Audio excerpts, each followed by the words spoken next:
My dad was like Steve Rogers. Yeah. He's my little Captain America, Yeah. At the time, my dad had already started a fast food restaurant. So I was behind the kitchen, even though I was very inexperienced. Yeah. But That was your foundation. yeah, when he took me under his wing, it was his recipe that giving the chef, this is how I want my chicken curry. This is how I want my mutton curry. This is how I want my biryani. Like that. Dad and I were hell-bent. Dad got sick. COVID hit. I became his personal chef, his nurse. So I had to put everything on hold to try and take care of Dad. Yeah.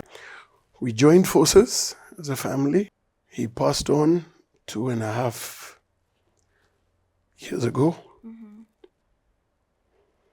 Life changed. So decided to get back on the horse. Sorry. No worries. Inside. What are we cooking today? A story. Like fire stories, yeah? Mad. Yeah. All right. Cut.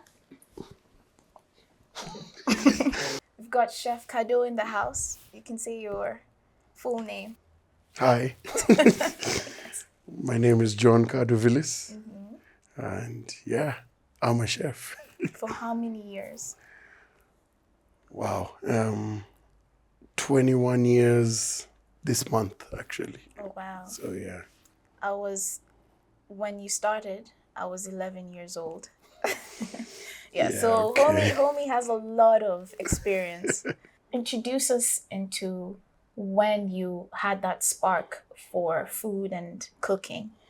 It all started with just following Dad. I mean, my dad, Mickey Cardovillis, I mean, what a legend not only in the media world, but yeah, he was excellent in the kitchen. Yeah. Yeah. And that's one good thing about Cardovillis is, I mean, the men enjoy doing majority of the cooking. So they kick the women out of the kitchen usually. Most of the time. Most of the time, yeah. I mean, yeah. So shadowed him. He took me under his wing. I used to just follow him. And at the time, I didn't even know that this is basically what I wanted to do. That comes at a later stage, of course. And yeah. When we talked earlier, you mentioned that your dad was first of all, he's the biggest influence in your life when it comes to just anything cooking, right? Yeah. Food and, but he's also the person that launched your career, like lifted off your cooking career, right? Yes. This was now back in 2000 and... Wow. Or yes. Yeah. So upon joining Utali, which was in 2002, I was obviously, you pick your career while you're in high school. Culinary world, I wanted to go to Switzerland. I wanted to go to La Roche, best hotel management school in the world.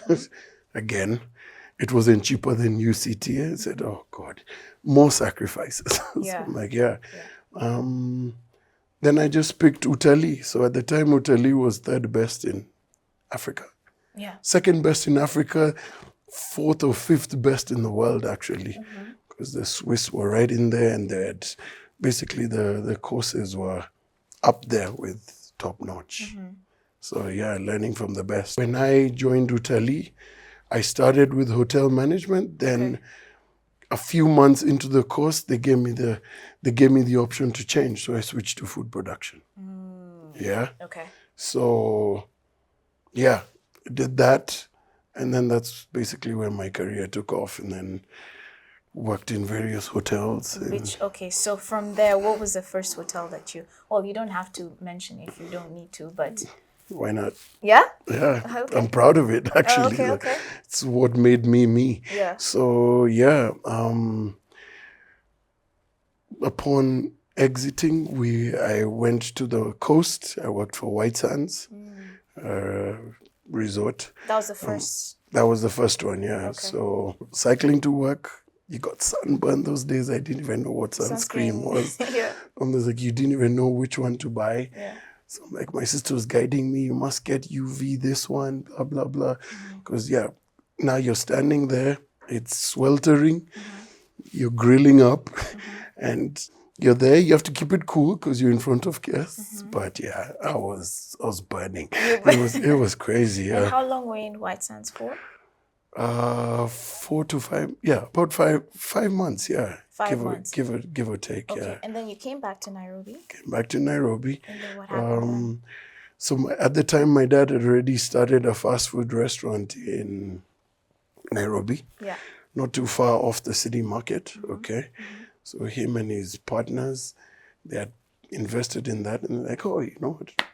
My son is an aspiring chef, and yeah, let's bring him on board. I'm like, so one of the partners had his nephew working as an accountant behind cashier. Then, so I was behind the kitchen. So that way I was learning stock takes, making sure nothing is going missing. So again, so you're learning because they had put me in charge. Yeah. Even though I was very inexperienced, Yeah. but That was yeah. your foundation. Yeah. Yeah. So I stuck to that, and then I got a job with Norfolk. Okay. So again, my brother, awesome guy, knew people who knew people in the hospitality industry,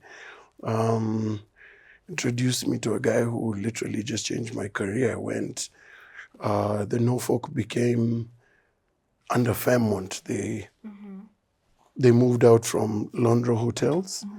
Fairmont took over. Fairmont, huge chain of hotels around the world. This guy interviewed me. He's like, he asked me 3 questions, and I had already blown him away. Yeah. You know, the confidence and everything. Yeah. And yeah, 1 week later, I was working for the Norfolk. Okay. Oh, So okay. they took me in Yeah. as a trainee. Yeah. Is that where the craziness starts?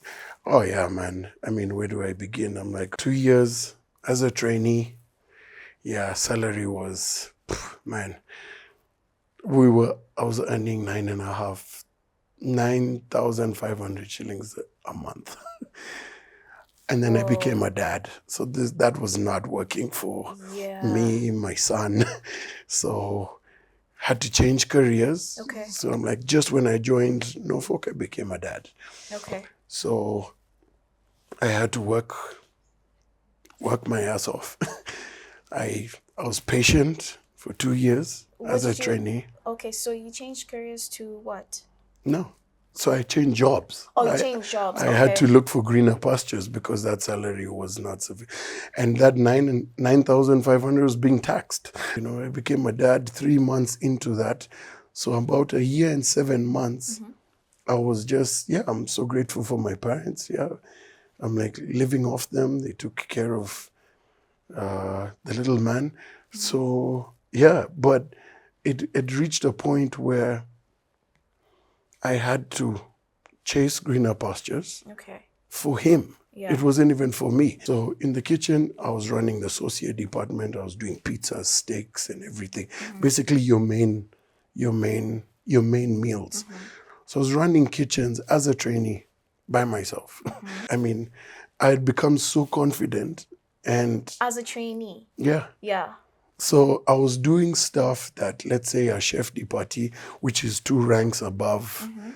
And basically. You were running the show. I was running the show, man. I was making pizzas, going there, creating there, making sure that everything is coming out in sync. So, Houseman are like, this is a no-brainer, okay?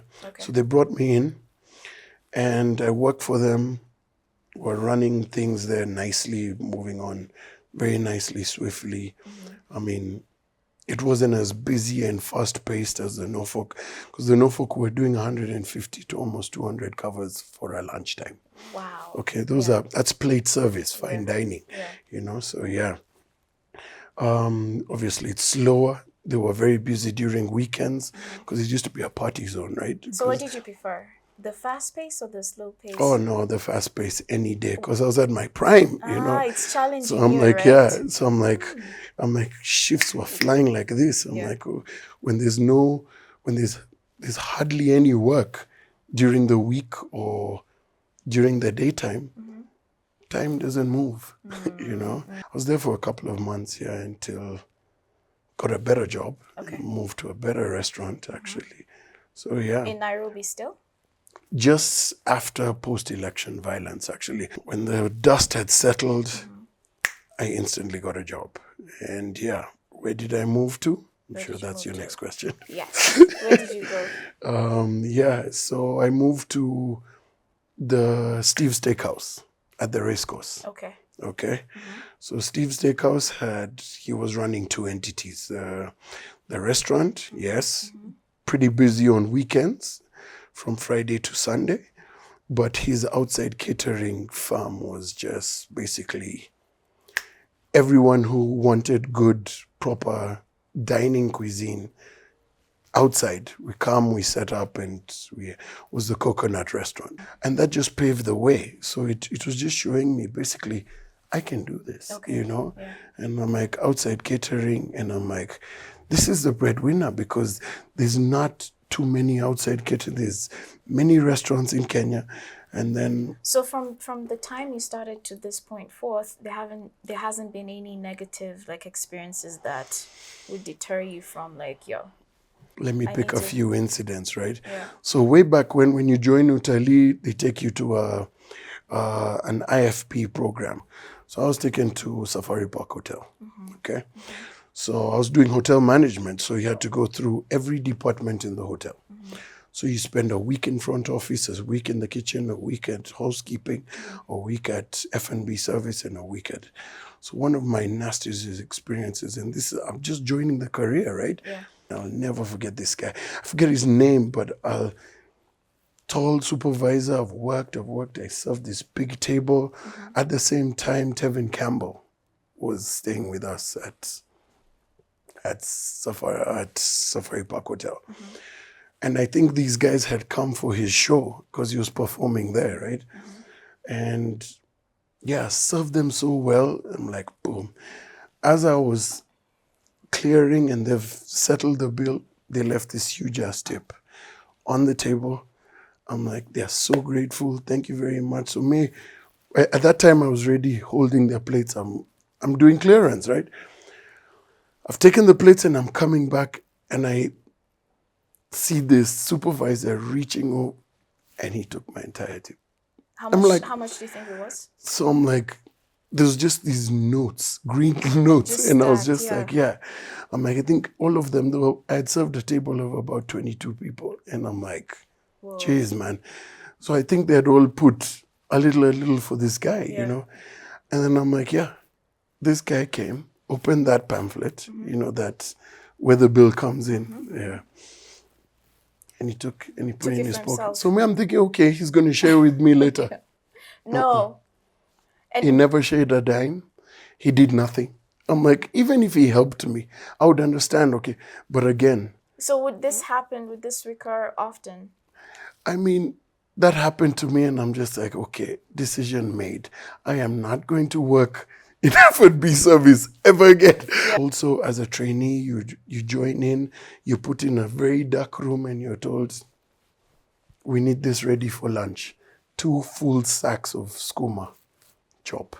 Whoa. Yeah, and you're told, I need this in an hour and a half. So all the prep work, all your dirty work, and everything, that is basically, they try and put you off completely. In the kitchen, you get stumped on. And it's only meant to make you stronger. Because like, again, Norfolk, another day, the potato machine, you've come to work, this is your department. You remember I was explaining to you now, the departments in kitchens, the segments in. So at this section, I have to make a whole drum full of French fries because this is what I'm going to sell. Okay, so I have to do all the prep, the mise en place. The potato machine is not working.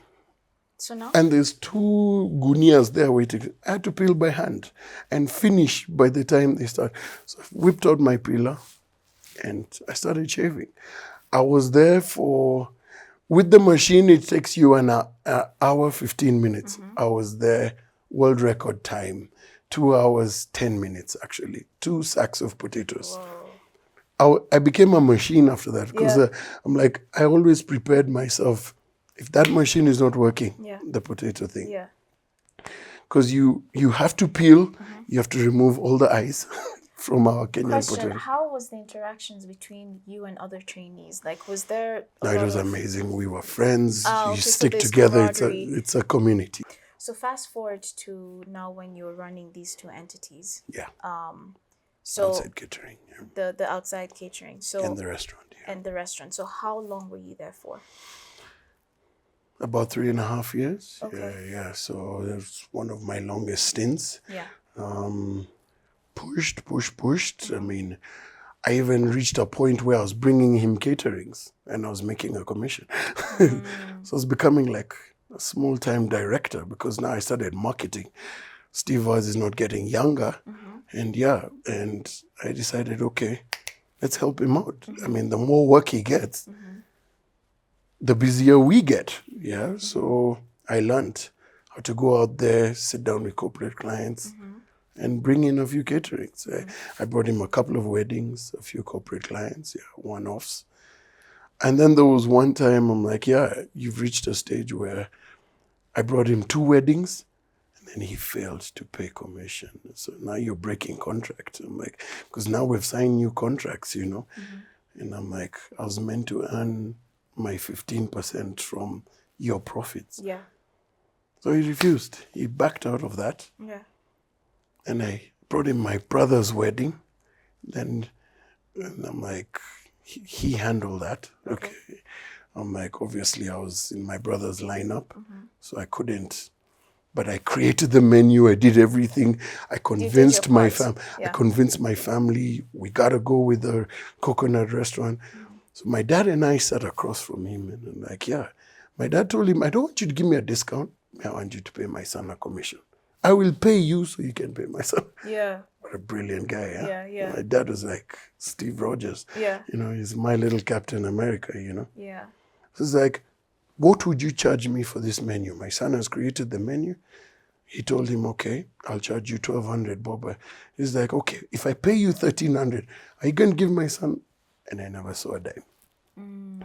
Catering was sorted. We paid him in full, everything. Dad paid 70% of it. Pop. Yeah. Never got a dime from him. And that's when I just said, you know what? Yeah, I'm tired. Okay. Tired of being used. Yeah. I'm talented. Yeah. I believe I have what it takes and blah, blah. And then knocks on my door, my brother, his awesome wife, okay? And come, let's sit down. Opportunity. So this is when you started your business? Yeah. Okay. So I told them, what do we need to do? I said, okay, I've dreamt about this. I'm like, let's buy this. We're going to need this much. I did a feasibility, did my tiny little business plan, never even filled up a page. What year was this at this point? We're looking at the summer of 2010. Okay. Mid 2010. Yeah. Sat me down, shared with them costs, everything, what enough to get me running, bought me ingredients, and then I started with Koroga Sunday. So that's where now you become a boss. Yeah. And now you have to employ. Yeah. You have to bring in the best. Your dad was still super involved in it? 100%. Because now, even if you carry it back, when he took me under his wing, it was his recipe that we were handing over the restaurant in Nairobi West, South Sea. Yeah? Remember it like the back of my hand, honestly. We're giving the chef his recipe. Yeah. This is how I want my chicken curry. This is how I want my mutton curry. Yeah. This is how I want my biryani. Yeah. Like that. So you start your business. This is now your entrepreneurship journey. Yeah. And the business is called? Yani Culinary Catering and Classes. Yeah. Okay. Yeah. So I started teaching people. So we have culinary classes. I used to have home and also group classes. We used to hire a space up here in Westlands, not too far. And we used to have a group of people. We used to have classes all day for the group classes. And then upon losing that, the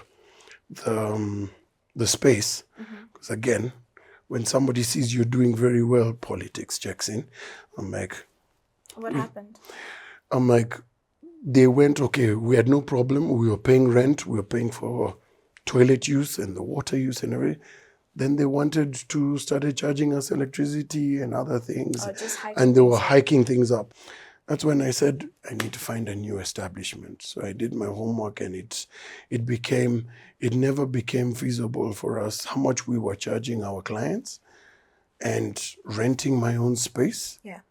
a professional kitchen. It was not balancing. Yeah. Okay. Yeah. Then went to the States, same thing. We went on holiday, but I was doing my homework. Okay. Okay. And then Dad told me also, don't use this trip. You're not on holiday, actually.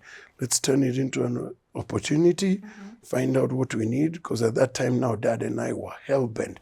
We're taking off the career. I'm like, I want to invest in you. Okay.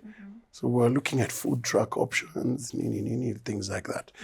So we're going for events with people who had these things. And the Americans, they go big, So yeah, it was more of like a business trip for Dad and I. And then what happens after? You still running the company, or you? Yeah, company is running to date, actually.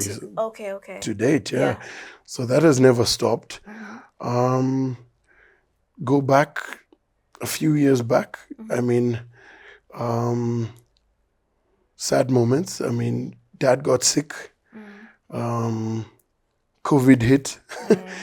Our economy, Kenya, was already dying before COVID. So I was really struggling looking for work, finding clients. Clients don't want to spend. Cost of living was rising, And yeah, so that sequence of events. And when my father got sick, I mean, my mom and my sister were stuck in the States. I became his personal chef, his nurse. So I had to put everything on hold and to try and take care of Dad. Yeah. Because cancer, when it hits hard, and it hit him stage 4 lung cancer. It wasn't a joke. I even had to leave my little apartment, move in with him, take care of him. My sister and my mom managed to get one of the first repatriating flights back to the country. And I know by the time they came back, Dad was going through chemo, first chemo session and everything. So I put everything on hold. Okay. Then COVID. So you're getting sick. Yeah. He has cancer. Yeah. There's COVID. There's so much restrictions. You can't do anything. Yeah. So I was full-time that. Yeah. We joined forces as a family. And yeah, we took care of that. He passed on 2.5 years ago. And yeah, I just said, life changed. So decided to get back on the horse. Sorry. No worries. And he said, now my company's hit ground bottom. I mean, savings were zero. Yeah. Yeah. There's nothing, because the investment needs investment, for it to succeed. Then, yeah, so I took that opportunity to start applying for jobs. And I just said, you know what, I'm not getting younger. Yeah. Let me try abroad, because there's nothing. There's nothing in this country for me. So I've been trying. And then, yeah. Still 2020 or 2021? No, now we lost Dad in 2021. 2021. June. Okay. Mom and my sister like, you know what now? Self-pity, get off. I needed to look for employment. Applied.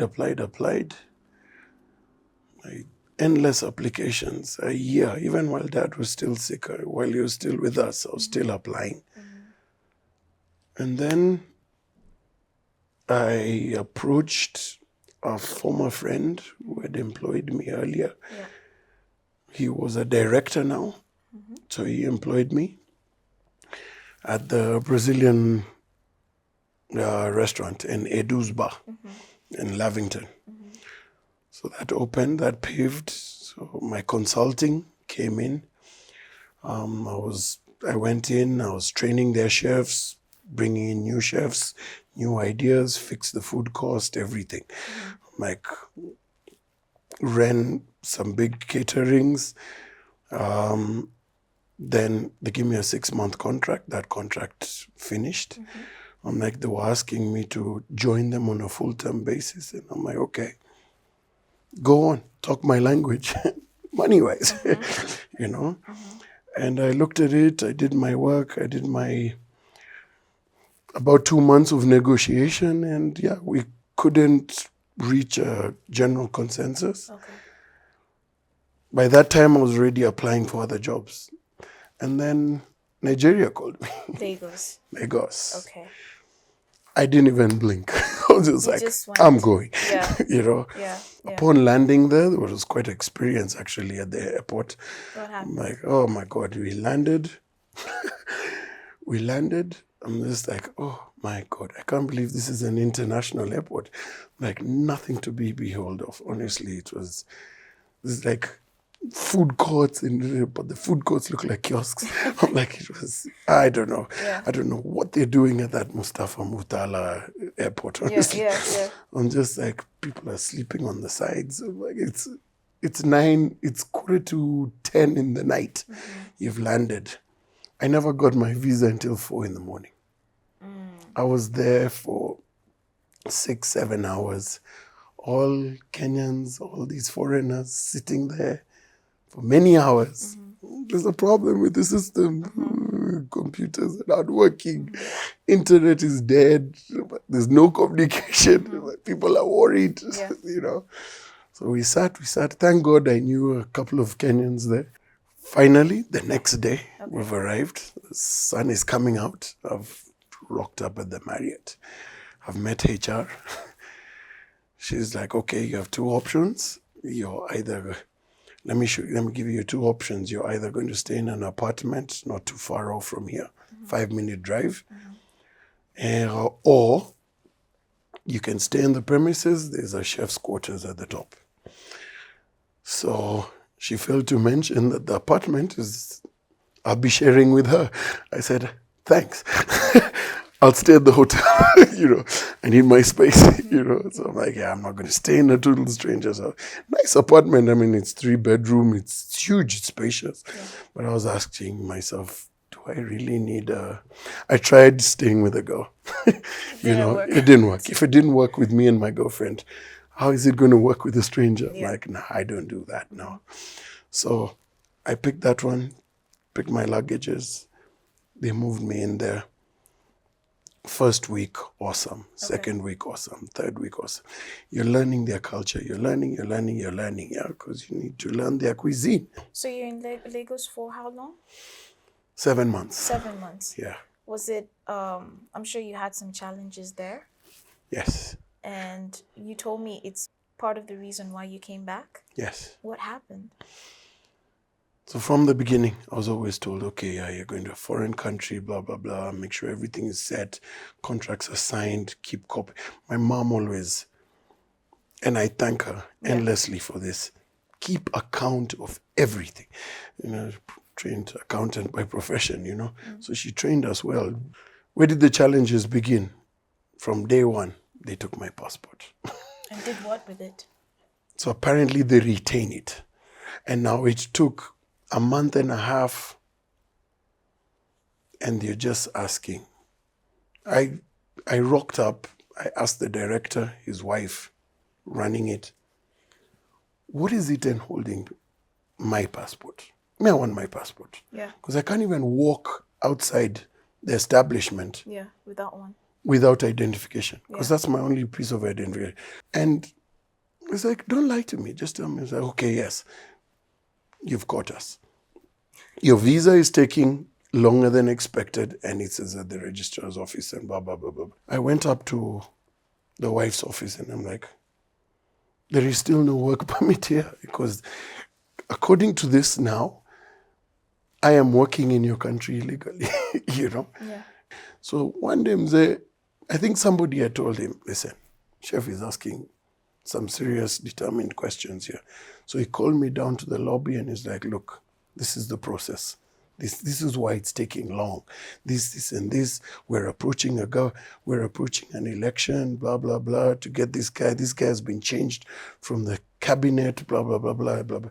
And it was all true, basically what he said, because I had done my research, And I'm like, okay, finally, you're telling me the truth. I'm like, it has costed you nothing to tell me this truth. Anyway, so continued working. The final month, they went from paying us in dollars to naira. And that time the naira is diminishing. We said, this is a no-go zone. I'm like, now we're earning significantly less. Okay. Very significant. And what's the reason? They are failing to tell us that the country has completely run out of dollars. Finished. Yeah. Finished. Yeah. Exhausted. Yeah. So they're struggling to pay us. So we're like, no problem, but pay us in naira or the Kenya shilling. That's equivalent. That is equivalent to how much you guys have been paying in dollars. They didn't even blink. So winning that case, Yeah. that means they will have to change our entire contracts, what we've signed, Yeah. and everything. And yeah, it was a no-no. Okay, so was that the point when you said All 5 Kenyans of us, we just said, listen, Yeah. public warfare. Let's get out. Yeah. We got to get out. Yeah. So handed resignation letters, pop. We all came back. Yeah. And we never looked back. Yeah. I know this is a bit of a hard topic to discuss, but how have you dealt with your dad's grief from that point forth? And then I'm guessing it's this year where you also lost Sean Cardovillis as well. Yeah. Yeah. Who's your cousin? Yes. Yeah. Let's start with Dad. I mean, Yeah. You don't look back. Yeah. One of the reasons why I left the country, everywhere you looked, you just used to see him. Okay? Mm-hmm. Seeing him, that lifeless state, it's grief. Grief doesn't go away. People teach you the 5, 6, 7 stages of grief, and it just doesn't go away. And there's no time in the world that you forget. You have dreams of him, you have everything. I'm like, the car downstairs is his, You're taking over everything of his, He's not wearing the nice shoes that you bought him. He's not wearing the sweatshirt that you bought him. It's come back to you, And like, where's this guy gone to, Yeah. I used to visit his grave frequently. I go there, I talk to him. Like, Dad, I got a new job. I used to sit there and talk to him, talking to his tombstone. Just like, never held it properly, actually. Because I'm like, I looked at my life and I'm just like, I had one job. I tried my level best. People keep on telling me, don't blame yourself. I'm like, because at small period of a time that I blamed myself. Like, if I had done this differently, he would have survived. But you have to look at it from a medical point of view. And I'm like, no matter what we tried differently, like Dr. Strange, reverse time, what could you have done differently to keep him? And somebody made me realize that, don't blame yourself. Move. You got to move on. Move. Live life day by day. Every birthday, every Christmas. All the time we cut a cake, Dad loved his cake. Dad and my Uncle George loved their cake. All the time I see a cake, Dad, they had their sweet tooth, Yeah. You cut a birthday cake, I'm always in tears. I'm like, Dad, I used to give him the biggest piece. The turkey recipes all the time. I make the chicken koroga. I'm like, everything I do, surrounded by this angel of mine now. Yeah. Then we lost Sean. I'm like, Sean you mentioned is my cousin, but we were so tight. And I'm like, dude, I used to call him bro. And I used to fight with him. I'm like, there are times when he wants something, he'll call me bro. When he's mad at me, he calls me cuz. Yeah. I was like, For those of us, or for the people who are watching who don't know Sean Cardovillis, who exactly was he? Sean Cardovillis, where did I start? The voice of sport, Yeah. I mean, Capital FM. Yeah. Huge. Dad helped build Capital FM from time memorial. sports journalist, you name it. Yeah. One of Kenya's best. Yeah. Yeah. One of the eldest cousins, actually. But we were so tight. I'm like, from the time he lost his sister way back when, Sean needed to be kept close, because losing a sibling is not easy, especially someone who's younger than you. Then he lost his mom, so it was sad. He only had his dad, So I'm like, yeah. So I took him under my wing. Used to hold him. We used to party, man. Good times, Guilty. We had some good times, good laughs, pictures. We created a day called Sean Sundays. Me and my girlfriend at the time. We used to go and visit him every Sunday, spend the day with him, And yeah, bully him. He never had our height. He never had our body. Sean was an exceptional cyclist, swimmer, broke records at Pembroke, honestly. I mean, where do I begin? He's just an idol, an icon. Yeah. I told you I'm not famous. This dad of mine, this Sean of mine, and this brother of mine, they carry the Cardovillis name. I mean, I'll just tell you, man, the media and sports, Cardos, the three of them. Yeah. That's where Cardo came in. Chef Cardo. Yeah. So how are you dealing with it right now? Yeah, it's always a shock. I mean, you go from seeing him that Thursday to Not seeing him at all. I was one of the first guys at the scene, so that's not easy to picture him and seeing somebody there. And I'm like, I was at your doorstep, I was at your door a day and a half ago. You were on air, full of life that morning. And then that's when you realize, I'm like, I lose friends, I've lost friends, I've lost close people to me. I'm like, and you just don't know. You don't know.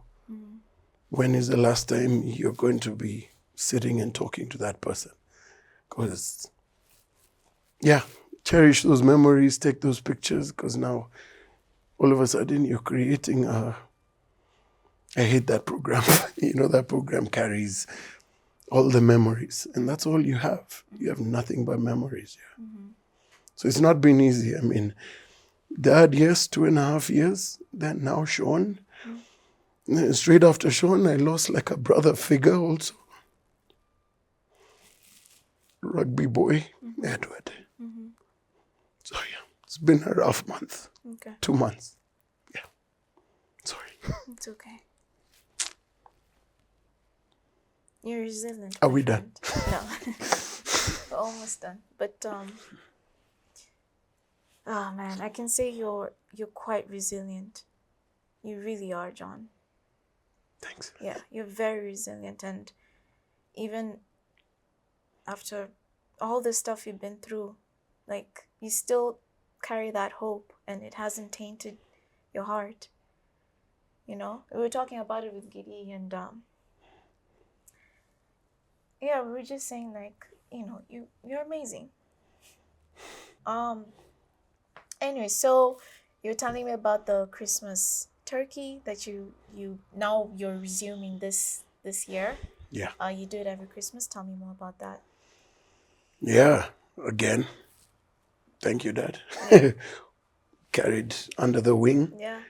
Man. You're carrying that mantle, Dad's stuffed turkey. Yeah. Not a joke. Yeah. It sells. And last year, the year before that, one of our busiest times. I'm like, every year the number keeps on increasing because people remember how good it was. Yeah. So we do a Christmas turkey. And I've also, the same recipe, people have asked for Thanksgiving. So I think Thanksgiving is around the corner, right? If I'm not wrong, right? Yeah. So there was this American lady, and she's like, I saw your poster from last year, but are you able to do a Thanksgiving turkey? And I'm like, yes. 100%. So this was about 3-4 years ago. So I said, yeah, I'll do you one. She was like, no, I want 3. I'm like, good. So I created a Thanksgiving for that. I'm not doing Thanksgiving this time around Okay. because there's only a certain period where I get my turkeys from the establishment. Don't have them until we enter the festive period. So the posters will come out. I'm going to share them with you. Yes. And then, yeah, you can order your turkeys. We can either, we fully dress it. And what do I mean by dressing? Most of you will call it marinating. Yeah. So we're going to put all that flavor inside and, yeah, marinate it. We can either cook it and deliver it to you fully cooked, or like most clients, and what I've learned, most clients want it days before, stuffed, put away, and on the day, they cook it for themselves. And I give them directions on what to do and how long to cook it for. So yeah, slowly but surely, very few clients want it ready cooked on the eve or the day of Yeah. Christmas Day. Yeah. Any last words? Maybe what you're doing, what you're looking forward to, end of 2023 or coming 2024. Yeah, I mean, all I can say, I'm grateful every day Yeah. to God and everybody else in my life. Yeah, to carry this journey, I mean, it's not easy. I mean, you've heard my story, up and down. When it's slow, it rains, it pours, and yeah. But always be grateful. Wake up in the morning, put the slippers as far as possible underneath the bed so that you end up on your knees, pull out the slippers, and just thank God for life. Thank you so much for sharing your story. It's an honor. Thank you for having me. You're welcome. Again, you're amazing, you're resilient, you're strong. Thank you. Yeah, but you still remain with that, gentle heart. Yeah. John Cardovillis, Chef Cardo. Yes. Everyone. Alrighty. Thanks.